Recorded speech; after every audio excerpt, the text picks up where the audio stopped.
Assalamualaikum warahmatullahi wabarakatuh. Para sahabat yang dirahmati Allah, kita berjumpa lagi dalam pendidikan dan pembelajaran untuk meraih sukses, husnul khatimah, dan surga atau SHS. Dengan cara belajar, teori, berlatih, dan praktek keseharian atau TBP. Semoga Allah melimpahkan kesehatan, ampunan, rahmat dan ridhonya untuk kita semua. Semoga salawat dan salam dilimpahkan kepada Nabi Muhammad SAW dan umatnya hingga akhir zaman. Amin. Para sahabat, sebelum kita melanjutkan dalam rangka mengembangkan syiar dan dakwah bersama, dari generasi ke generasi, mohon kiranya memberikan subscribe, like, dan share. Mohon disebarluaskan kepada keluarga dan rekan lainnya. Atas bantuannya kami ucapkan terima kasih. Semoga Allah melimpahkan ampunan dan rahmatnya, serta menyediakan pahala mengalir untuk kita semua. Amin. Para sahabat, tema kita saat ini yaitu sosialisasi sukses, husnul khatimah, dan surga atau SHS. Juga disosialisasikan salat khusyuk metode 3T, terapi Qurani, dan berkaca diri. Kita memang memerlukan sosialisasi itu yang bagus sekali, yang terkoordinasi dengan baik dan terintegrasi baik personilnya maupun pembelajarannya. Sosialisasi yang diharapkan adalah yang hasilnya maksimal, sehingga bisa tumbuh dan berkembang hingga terwariskan dari generasi ke generasi. Karena itu diperlukan koordinasi antara para relawan, para admin, dan para pendakwah di lapangan. Hal pertama yang perlu dibangun adalah niat yang kuat untuk bersatu, bergabung bersama, saling mendorong untuk berkembang dalam suasana yang akrab dan persaudaraan yang kokoh. Semuanya dilakukan dengan ikhlas. Demikian juga materi pembelajarannya yang terintegrasi sehingga bisa diterapkan dengan mudah dalam kehidupan sehari-hari menuju akhlak mulia. Para sahabat, memang dalam mengajak orang lain itu tidak mudah, sehingga perlu pengalaman. Nah, pengalaman mengajak orang lain yang pertama kali mengenal salat khusyuk 3T dan berlatih awad sebagai berikut. Nah, ini pengalaman saya dan teman-teman saya rumuskan di dalam pembelajaran yang sekarang ini. 1. Khusyuk 3T atau tumakninah tafakur tadabbur diambil dari ayat Al-Quran dan hadis. Nah, sebenarnya bukan hal baru, tetapi telah dipraktekkan oleh Rasulullah, para sahabat, dan para salihin, serta para ulama. Jadi mengenai metode 3T ini memang harus dijelaskan seperti ini. Jadi ini bukan hal baru dan memiliki landasan yang kuat, yaitu ayat-ayat Al-Quran dan hadis. Nah, yang kedua, umumnya umat Islam walaupun sudah dijelaskan seperti tadi, ya, tetapi umat Islam pada umumnya belum tentu mau memahaminya. Kenapa demikian? Karena belum ada memori dalam pikirannya. Nah, sehingga perlu penyesuaian diri. serta perlu kesabaran yang tinggi untuk menjelaskan dan mensosialisasikannya. Jadi memang ini sedikit ada kesulitan. Kesulitannya itu bukan masalah pelajarannya, tetapi karena memori di dalam orang-orang yang kita ajak bicara, kadang-kadang dia belum ngerti sama sekali, belum ada memorinya, belum pernah ada yang menjelaskan. Jadi otomatis itu baru dia terima, buat dia sangat asing seperti itu. Nah yang ketiga, beberapa reaksi umat saat belajar Khusyuk 3T dan berlatih Awad 3T diantaranya. Jadi ada reaksi umat itu seperti apa? Jadi ada yang pikirannya bersih, masih polos, belum banyak ilmu keislamannya, dan ingin belajar sungguh-sungguh. Nah ini sangat mudah menjelaskannya. Biasanya usianya muda, anaknya saleh, atau orang dewasa yang kondisinya seperti itu. Nah ini mudah biasanya yang seperti ini. Nah kemudian ada orang dewasa atau orang berilmu yang hatinya dan pikirannya bersih, senang dengan menuntut ilmu, ini akan lebih cepat penerimaannya. Nah kemudian ada juga orang yang sudah tua, bersih hatinya, mau belajar, dia mau mempelajari tetapi akan lambat menerimanya. Kemudian ada juga orang yang sudah tua, banyak ilmunya, tapi tidak bersih hatinya, sangat sulit menerimanya. Nah ada juga orang yang sudah belajar agama, mengikuti aliran tertentu, atau kitab tertentu, tidak bersih hatinya, sangat sulit menerimanya. Dia biasanya sudah terkonsep pikirannya seperti itu, jadi sangat sulit. Tambah lagi tidak bersih hatinya. Kemudian juga ada juga para ulama, para ustadz yang sudah banyak ilmunya, banyak jamaahnya, takut kehilangan jamaah. Nah yang seperti ini sangat sulit sekali biasanya itu. Bahkan berusaha agar jamaahnya itu tidak belajar, tidak boleh belajar tentang salat khusyuk dan sebagainya ini ke tempat lain selain kepadanya atau kelompoknya dan sebagainya. Memang bermacam-macam yang kita hadapi di lapangan ini. Nah kemudian bagaimana caranya kita mensosialisasikannya pelajaran-pelajaran ini sehingga bisa diterima oleh masyarakat. Nah ini saya sebut dengan pedoman sosialisasi.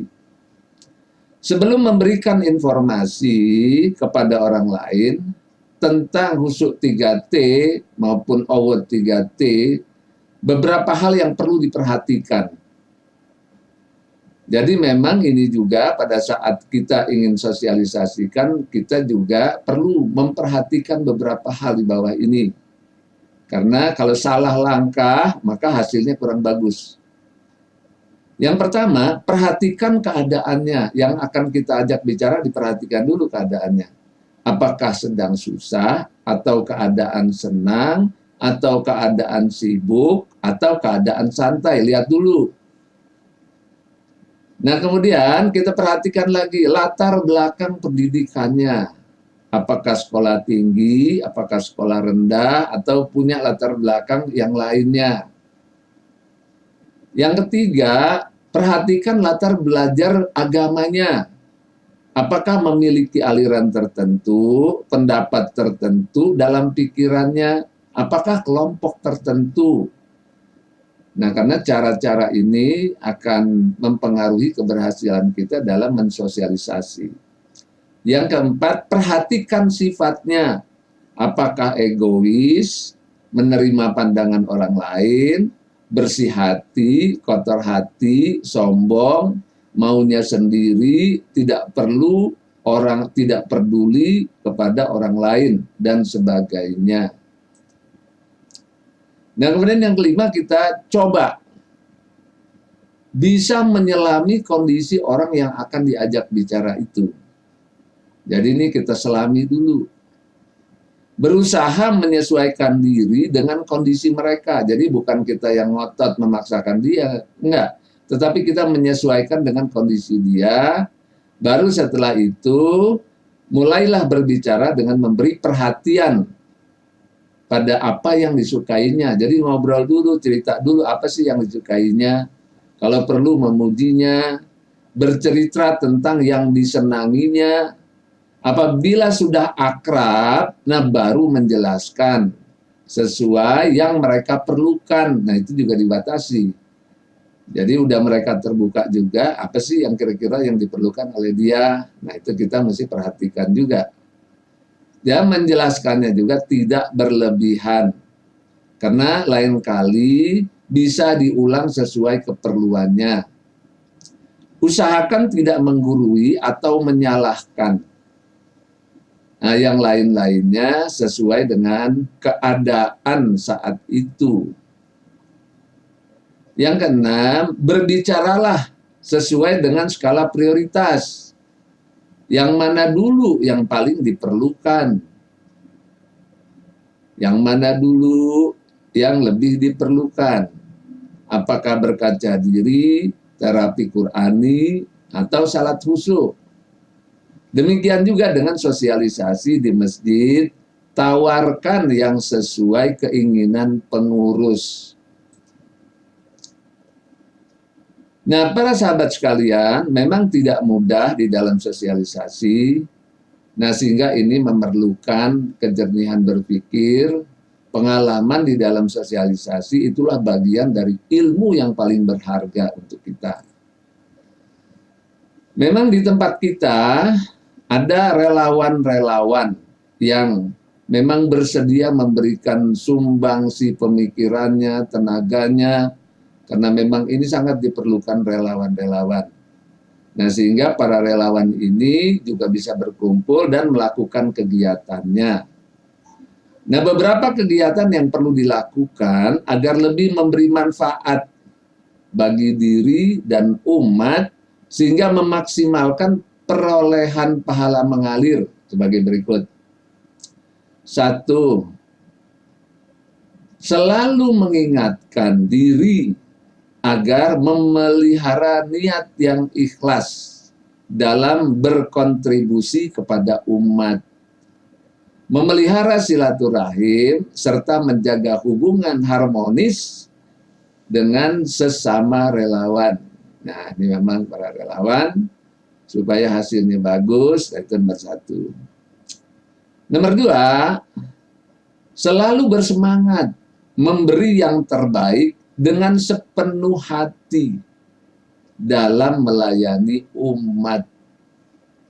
Yang ketiga, memaklumi dan memaafkan kekurangan sahabat relawan lainnya.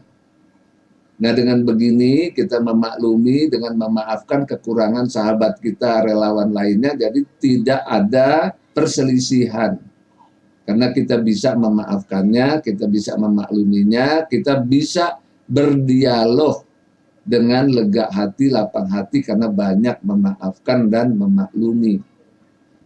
Yang keempat, menghindari perasaan tidak nyaman dan berinisiatif memberi solusi bila ada ketidaksepahaman di antara sesama relawan.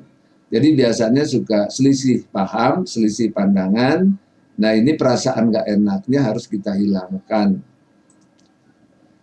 Yang kelima, mengadakan pertemuan rutin seminggu sekali untuk mengevaluasi hasil kerja dan rencana kerja yang akan datang dalam suasana akrab dan bersahabat. Yang keenam, membuat jadwal pelatihan dan pengajian rutin serta pembelajaran melalui Zoom secara teratur dan berkelanjutan, baik untuk salat khusyuk, 3T, terapi Qur'ani, maupun akhlak mulia terapan, serta materi lainnya. Yang ketujuh, menyelenggarakan berbagai event dengan koordinasi yang baik, sehingga umat merasa dilayani dan nyaman, serta bersemangat mengajak orang lain mengikuti pelatihan dan kajian rutin atau pembelajaran rutin. Yang kedelapan, membuat acara yang lebih menarik dan dinamis dalam penyelenggaraan pelatihan maupun pembelajaran rutin atau kajian rutin. Yang kesembilan, membuat acara yang memungkinkan peserta pelatihan maupun pembelajaran pengajian rutin merasa senang dan bahagia. Hadir ke masjid dengan rasa bahagia dan rasa senang, serta berinisiatif mengakrabkan mereka satu sama lain.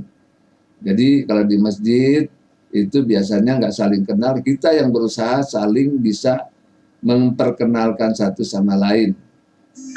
Yang ke-10, berusaha meningkatkan jumlah peserta pelatihan dan relawan KPM dan RPM agar semakin berkembang. Yang ke-11, mengkoordinasikan para peserta dalam program bimbingan berlatih grup atau BBG yang belum berlatih maupun yang sudah, agar bersemangat membangun persaudaraan dan kekeluargaan. Yang ke-12, lain-lain dibicarakan bersama sesuai keperluan.